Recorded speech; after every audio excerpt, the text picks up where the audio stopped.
आई,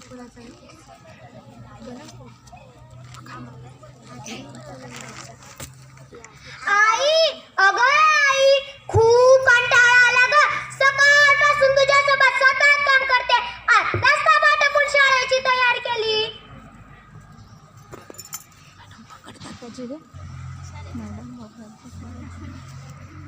अरे बापरे, बाईंनी तर 12चा पाठ करायला सांगितले. 12 एके 12, 12 दुने 24, 12 त्रिक 36, 12 चौक 48.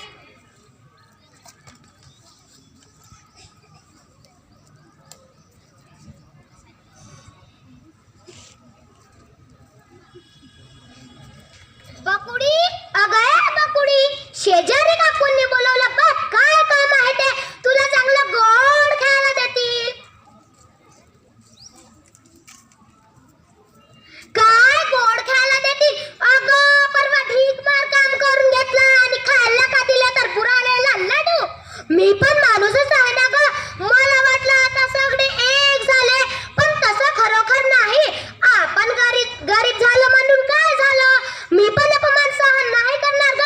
पण एक सांगू आई, माझ्या शाळेतील माझ्या टीचर खूप प्रेमळ आहेत ग. एक दिवस काम करून शाळेत जायला उशीर झाला, डबा पण नेला नाही. पोटात कावडे ओढत होते. माझ्या टीचर जवळ आल्या नि म्हणाल्या, बकुडी आज डबा नाही आणलास, हा खा माझा डबा. मला माझ्या टीचर खूप आवडतात ग. काय शेजारी भांडे नेऊन देऊ? अगं त्या चंदूला पाठवता आला शाळेत जायचं मला नाही का ग? तो तुझ्या वंशांचा दिवा, मी काय काजडी आहे का ग?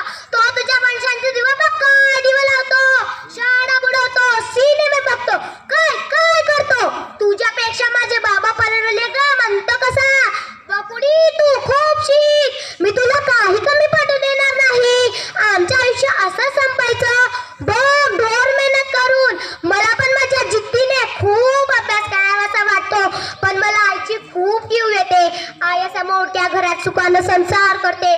घरासाठी झडणारी खस्ता खाणारी आई मला आबाळापेक्षा खूप मोठी वाटते.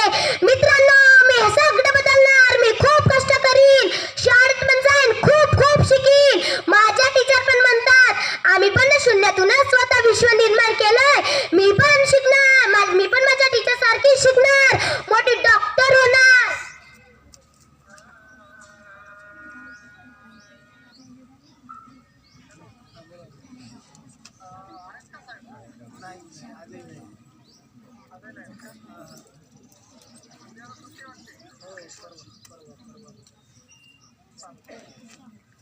आणि गरिबांचा इलाज फुकट करणार. माझ्या वडिलांचे उत्तम संस्काराने जिजाऊ, सावित्री, रमाई, भीमाई यांचा दर्शनाचा वसा घेऊन माझ्या जीवनाचे सोने करणार. लोक पण म्हणतील बघा, मोहनसिंग जुनीची मुलगी गुंजन कौर जुनी डॉक्टर झाली. आई जाते ग मी शाळेत.